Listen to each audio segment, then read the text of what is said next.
Well, hasn't TLT thrown a few spanners at us? Turbo gets rested for one more week on the short turnaround, but some big named fullbacks are back for their teams. It is the round before the second major bye, so let's get in and talk about all the ins and outs. It's time to strap in and get ready. You're now listening to the Insight NRL Show with your hosts, Brain, Metrics, and Whisperer.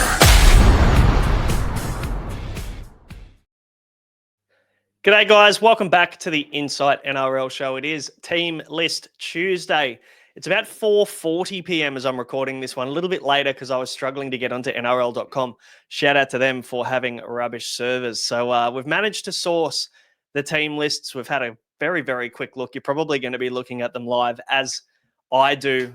So you'll get a natural reaction to a few of these picks and a few of these ins and outs. But we're going to talk you through round 14 of the NRL. So whether you're a Supercoach fan, a fantasy player, maybe you play Game Day Squad or a ton of other fantasy platforms, or you just want to follow your team and know what's happening, this is the show that will bring it to you in short, sharp format. But of course, as it is every single week, the show is brought to you by a Game Day Squad.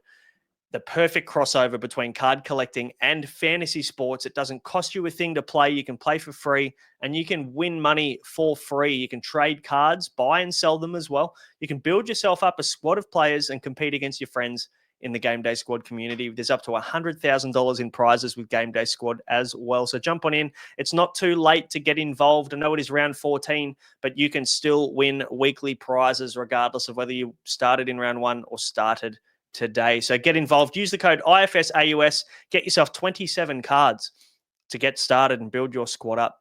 Thanks to Insight Fantasy Sports, and shout out to Game Day Squad for promoting the show. Now, there's a bit to talk about. Let's have a look at game 1. Let's move into it. We've managed to source these, a little bit of a different look to the podcast as you would normally see. We'd go through NRL.com, but we've managed to quickly put together the team lists here. Shout out to Lauren, one of our lovely subscribers over at Insight in the Patreon that got these together for us. So shout out to her. Let's have a chat about this first game. We've got the Knights and the Manly Sea Eagles Thursday evening at McDonald Jones. Home game for the Knights. Bit of a tough one to tip in this one. I'm probably going to be backing in Manly just due to the fact that the Knights are a bit of a rabble. But they do get Kalen Ponga back in this one, thankfully. So Fletcher Sharp moves back to the 6 for them. We also see the backline stay the same, but you will notice there that we do have Greg Marju on the extended bench. So there is every chance he can prove his fitness this week. I would assume he'll be coming in for Fletcher Hunt there on the wing, as Kyle McCarthy should hold down that centre spot until Bradman Best returns in around 16 as per Barry Toohey.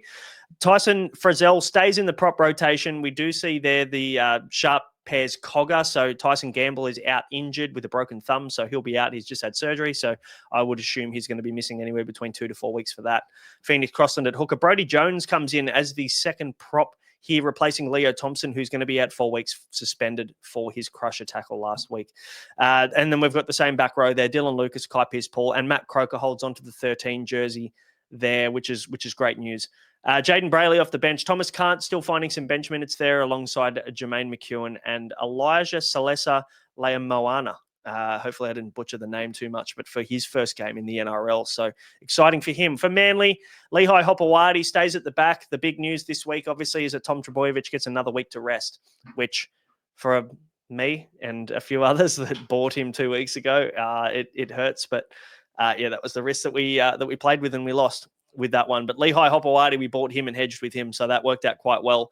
Lehigh stays at the back. He's been fantastic in that position, so no need to rush Turbo back. Clayton Falalo also had a really good game last week, so he stays on the wing with Tommy Talau on the other.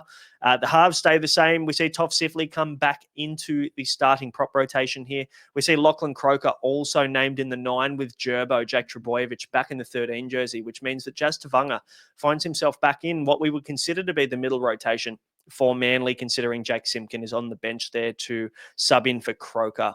Aside from that, he's competing with Corey Waddell, Nathan Brown, and Bullymore and Sipley for minutes there. So Jazz Tavanga probably less enticing moving forward, but he's been fantastic for anybody who went and got him a couple of weeks ago.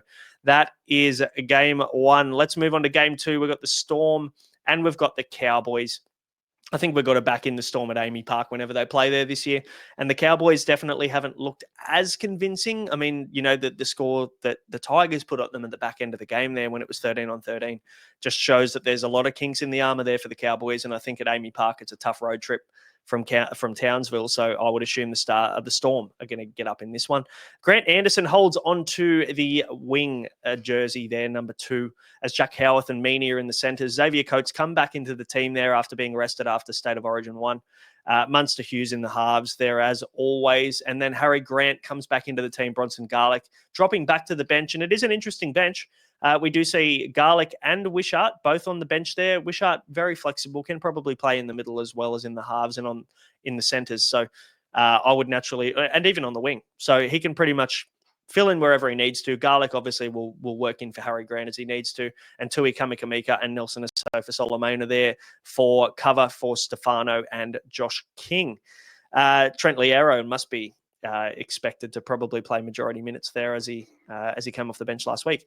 For the Cowboys, not many changes here. We see Jackson Purdue still named in the 6, which is good for him. He had a cracker game last week. Hopefully his coming out party in the halves this year and he can hold on to that. Zach Labert, that means, holds on to his centre jersey too. Sam McIntyre and Jordan McLean at prop. And then we see the same back row rotation of John Bateman, Jeremiah Nanai, and Ruben Cotter. The bench is made up of Harrison Edwards, Kai O'Donnell, who's been good in patches this year as well. Griffin Neiman, Cohen Hess there, that big 1-2 punch there through the middle of the field. So we don't see really any changes there for the Cowboys after their narrow win, we'll call it, after last week's against the Tigers. We'll back the Storm in this one. The next game is the Dolphins versus the Dragons, and the Dolphins are getting a couple of troops back, potentially. We'll see in the extended bench there. We do see the same back 5 for the Dolphins there and the same halves pairing. Francis Molo there at prop with Felice Kafusi, so not much has changed so far. Kurt Donahue also named in the 9, but you will see Jeremy Marshall-King there named on the extended bench for the first time in about 6 weeks. So good to see Jeremy Marshall-King come back from that laceration in his leg that got infected. I would naturally assume they'll give him every chance to play in this one. And we'll see Kurt Donahue potentially drop to the bench and Harrison Graham drop out if that's the case. We also see Kelikefu Finafuyaki paired with Oren Keeley on an edge. So not the first time this has happened this year, but Connolly Lemuelu coming off the bench, it looks like they're preferring the flexibility or the versatility, I should say, of Connolly Lemuelu being able to play on the edge and in the middle. And we see Mark Nichols there and Josh Kerr, but we also see Max Plath on the extended bench for the Dolphins. So a couple of really big ins for them if they can get through their fitness testing. I would imagine they would need to do that before they get named to play. So positive signs for the Finns here against the Dragons. And Nathan Lawson replaces Tyrell Sloan. There were whispers that this was going to happen, but it has officially dropped. This is the second really big change that Shane Flanagan's made. Obviously, the first one was Lockie Ilias being dropped for Lycan King Tonga. The second one now, Tyrell Sloan, been in this team for a very long time. He's been dropped for Nathan Lawson, who was very good last week. So, for those of us worried about whether he's going to be holding on to this, it looks like he's won this spot on merit. So you can feel pretty good about that one moving forward. And Christian Tuipulotu comes in on the other wing as well. So a very big lift for the Dragons there on that left wing, as we would see Nathan Lawson on the right. Jack DeBellin and David Clemmer, the preferred props.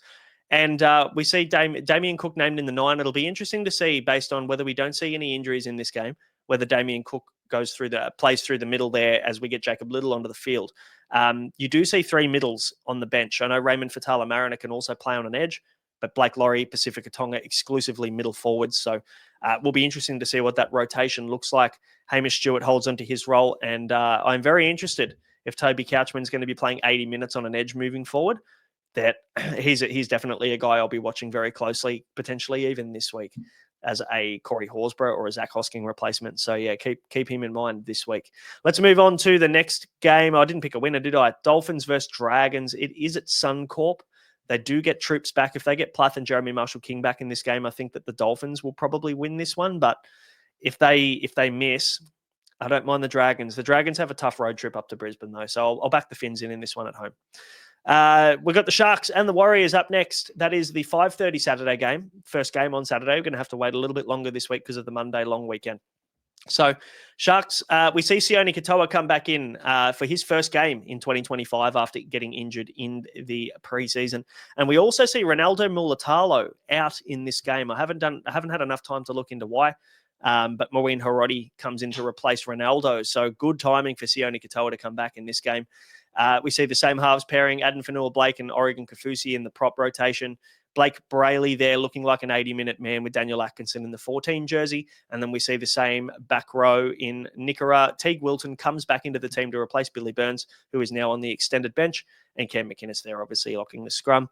Jesse Colquhoun, big fan. Hopefully he starts to get a few more minutes there. But the Sharks are starting to look a little bit stronger now in terms of their best 17. So especially their best starting 13 for the most part. So, Braden Hamlin-Uele comes into the team as well on the bench there in the 17 jersey. For the Sharks, they're looking pretty hard to beat there at Shark Stadium. For the Warriors, who have been playing some incredibly good football, we see Roger Tuivasa-Sheck and Dallin Watene-Zelezniak on the wings. Kurt Capewell gets named at centre due to Rocco Berry being out with another hamstring injury. He's starting to go toe-to-toe with Bradman Best on who can get the most over the last 2 years.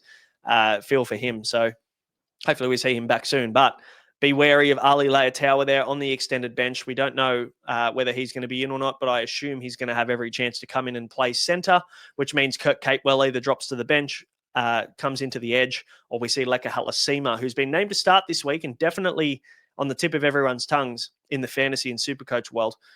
There's every chance he could drop back to the bench because he was an absolute firecracker off the bench for them last week. So definitely something to monitor moving forward. I would be a little bit concerned if we do see that happen. So, keep an eye out on the late changes there to see what we're doing with Ali Leitaua. Aside from that, James Fisher-Harris, Jackson Ford seem to be the main beneficiary with the Mitch Barnett injury, sadly. So Mitch Barnett out with an ACL for the season. That his season is over. So Jackson Ford comes in to replace him in the starting prop rotation. I did think that maybe Murata Niokore would end up in the 10 jersey and we might see Halasima and Capewell, but it looks like their hand's been forced with Rocco Berry being out. So, disappointing there. But Aaron Clark, he's been a monster. He'll obviously continue to play big minutes moving forward. The bench, Tamari Martin, Jacob Laban, and Dimitri Valmarga and Tanner Stowers-Smith make up the bench there in the 17. For the Warriors, I'll back the Sharks at home in this one, coming off a bye, feeling pretty fresh, I would imagine. Let's move on to the next one. It is the Broncos and the Titans, the battle of, let's call it Queensland somewhat. Reece Walsh, first name on the list, very, very big in there for the Broncos. He's come back. It seemed to be they've rushed him back early after tweaking that knee last week that saw him sat out one extra week based on the schedule. So we also see Cobbo and Arthurs on the wings there for the Broncos. Same centre pairing, same halves pairing. But we do see a big shake-up in what this forward pack looks like, and I think it needed to happen. So really good move here from Madge. We do see Corey Jensen now starting with Peyton Haas as Patrick Carrigan moves to the 13 and Kobe Hetherington moves back to the bench. It just really hasn't been happening for Hetherington. 4 runs for 33 metres last week just isn't what you want from your starting lock. So I do like the Carrigan back to lock move. I think Corey Jensen's also been fantastic, even last year when he did start. Definitely can do much worse there for Madge. I think it's definitely the move that needed to happen. Along with Brendan Piakura now starting on an edge, Xavier Willison dropping back to the bench. So whether that's based on matchup or whether this is now their best 13 moving forward, I think we can probably guess that they needed to make some changes here, the Broncos, and they've definitely done that. So shout out to Madge. The bench, Billy Walters, Hetherington, Xavier Willison, and Ben Takura. There's plenty of punch off the bench. Let's look at the Titans, and Jaden Campbell has been named in the one again. We do see AJ Brimson on the extended bench, though, so definitely keep an eye out for him. Sadly, we do see Jojo Fafita and Sam Verrills both miss some time this week and moving into the future. I think Verrills will be missing a few weeks after having surgery. So, that means Philip Sami moves to centre. Definitely a guy I was looking at and keeping a close eye on, but at centre I'm much less interested. Alan Fitzgibbon comes in on the wing there for the Titans. We see Mo Fodawaker and Regan Campbell-Gillard paired with Randall Firma and Faisal Malaawi there in the forwards for the Titans. So not many changes there. Sean Mullaney coming in and starting for Sam Verrills. And then we see a bench of Cleese Haas, Jamin Jolliffe, Jacob Arlick, and Arama Howe. So, much of the same from the Titans, except obviously a couple of changes there in that back row. And good to see Jaden Campbell at fullback getting another go there. I think he was fantastic last week. Let's move on to the next game. We've got the first game on Sunday. It is 2 p.m. It is the Raiders and the Rabbitohs. Kyo Weeks has obviously been fantastic up the back, as has Savelio Tamale. So the back line stays the same for the Raiders. Ethan Strange and he's paired with Jamal Fogarty again coming back from that groin injury. It seems like it might be a bit of a management process. Keep an eye out. There is every chance he will not be goal kicking based on this injury as per NRL Physio. So worth listening to Physio's pod on that, the Magic Sponge. That's on YouTube or wherever you get your podcasts. Gives a good insight into injuries every week if you're not watching that. Joe Tarpany, obviously, and Josh Papali'i are starting. Corey Horsburgh moves into the 13 jersey this week, and Morgan Smithies has been benched, which is interesting because I thought Morgan Smithies has done a pretty good job up until now. And we see Zach Hosking back on an edge. It'll be interesting to see whether he stays there or whether he slides into the forward rotation for Simi Sasagi, as he did last week. I'd probably say that Simi Sasagi deserves some minutes based on the last couple of games he's played, so it's hard to leave him out. I'd probably be backing in Hosking to move to the middle, which I definitely don't like as much. And, it's very hard to get a gauge on what Corey Horsburgh's minutes are going to look like either, because 43 minutes for him last week, 44 minutes for Joe Tarpany. Weird to get a read on this rotation, so who knows? Bit of a lottery with Ricky Roulette, as we call it. The Rabbitohs, Latrell at the back. We see Isaiah Tass on the wing there to pair with Alex Johnston. Jack Whiten comes back into the team, which is great news for Ewan Aitken, who ends up staying on an edge. Otherwise, I think there was every chance Ewan Aitken would have to do some filling in at centre this week. Cody Walker also returns in this game. Big ins there, getting Jack Whiten and Cody Walker back in the team here for the Rabbitohs. Keon and Jai Arrow have been elite at props, so there's every chance Keon's going to be getting a Blues recall in a couple of weeks' time, which definitely hurts us in the fantasy world, but he deserves it. And the rest of the back row looks exactly the same. Jaden Sullivan, Sean Kepi, Liam LeBlanc, and Tavita Totola make up the bench there. I'll be backing the Raiders now that Jamal Fogarty is back in this team, so but if there's anyone that can pull off a really bizarre upset, it's definitely the Rabbitohs in this game. So the fact it's a GIO makes me lean towards the Raiders. Let's move on to the Tigers and the Panthers here. They play at 4:05. They're playing at CommBank. It is a Tigers home game, but again, it's kind of like battle of the not home games between the Tigers and the Panthers, who both share CommBank Stadium as a home stadium. So, no real advantage, I wouldn't have thought. Jareen Buller still at the back there. We see Jarrell Skelton coming back into the team on the wing. So great news. We do see Charlie Staines drop out of the team. Every Tigers fan is rejoicing, as am I. Heath Mason holds onto the 6 jersey as we see Latu Fainu come back from that hamstring/broken thumb to take the 14 jersey this week. So they're probably just easing him back into some footy. Does that mean Heath Mason's a buy? You'll have to find out. We'll talk about that on the Q&A as well as the preview show this week. And then for the most part, there's a pretty big change here in Sione Fainu coming into the starting prop in the number 10 jersey to pair with Terrell May. So smaller body, but faster feet. It'll be very interesting to see how that works through the middle of the field for the Tigers. And Tony Sukar gets a start on the edge there as Alex Seyfarth moves into the 13 jersey with no Alex Twal, who is in the mandatory HIA 11-day stand down. So shout out to him. Hopefully he's all good. Jack Bird, Kit Lally, and Charlie Murray make up the bench. When I saw C. Murray there, I thought we might have made a mid-season transfer. Wouldn't have been upset. But Charlie Murray it is to round out the bench there. We see Talon De Silva on the extended bench, as well as it's great to see Brent Naden not in this team in the 14 jersey. No, nothing against Brent Naden, but it does nothing for us on the bench there. Let's talk Panthers. Dylan Edwards is there. Obviously, Jenkins and McLean are seeming to get their shit together defensively on the edge. So they stay in their positions at wing and centre. And then Brian To'o on the other side on the right wing to go with Isaac Tungo. Blaze Talangi is paired with Nathan Cleary. And we see Lindsay Smith into the prop rotation. Mitch Kenny at hooker. Scott Sorensen, Liam Martin, and Isaiah Yeo. So nearly a full-strength team, or what you would consider to be full-strength for the Penrith Panthers. No Isaiah Papali'i just yet, but Luke Summerton, Matt Eisenhuth, Luran Pataya, and Dane Laurie round out the bench there for the Panthers. I'll back... I can't let heart get in the way. I think I'll be backing the Panthers pretty heavily here in this one. And we've also got a Monday 4 p.m. game. So how good is it? We don't only get a public holiday, but we also get a Monday football game. That means we get 5 days of footy. How good. Say goodbye to the missus for a few days. Bulldogs, Connor Tracy still stays at the back. We obviously have not seen Lachlan Galvin just yet. Lachlan Galvin is on the extended bench for the Bulldogs. That's the first thing I'll look for. So they're looking to ease him in. I think there might be every chance that he might come through reserves or at least play one game in reserve grade, get a feel for the system first. So Jacob Kiraz is also back, a very, very big in for the Bulldogs. That is massive and definitely going to be a guy I'll be keeping an eye on as a purchase this week. Bronson Sherry, Stephen Crichton, and Marcelo Montoya are named there as per the schedule. Toby Sexton still gets the 7 jersey for now. Daniel Saluka Fafita comes back into the team to start at prop. They just need another big body there, I would assume, to handle Junior Bolo and Jack Williams, who have both been fantastic this year for the Eels. And then the back row has Josh Curran and Viliami Kikau, with Kurt Mann locking the scrum. Bailey Haywood, Harry Hayes, Lipboy Hotboy, and Curtis Morin there. So, I actually did not expect to see Jacob Kiraz this early. This is 3 weeks early, as per the news that we had about round 17. So, yeah, coming back before 2 weeks. Oh, sorry, it could even be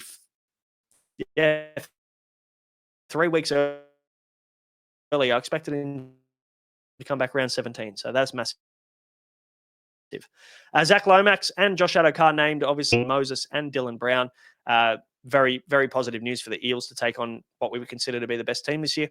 Jack Williams has also been massive. Junior Bolo there. They're pairing up in the prop rotation. Riley Smith at hooker. Kelma Tuolangi, Kitioni Katoga, and Jermaine Hopgood there in the back row. And Dylan Walker, Luca Moretti, Ryan Madison, and Jordan Samrani moving back into that awkward 17 position there as we see Will Penasini coming back into the team at center. That wraps us up. That is the teams for round 14. Let me know in the comments what you thought, who the big standouts are, and who you're looking at for your Fantasy Supercoach Game Day Squad teams this week. Hit subscribe and like if you haven't yet. We would really appreciate that. It helps us grow the channel. And we will be back for the Supercoach Q&A with subscribers tonight, as well as the live preview show for round 14 tomorrow evening. We will see you then. Have a good one.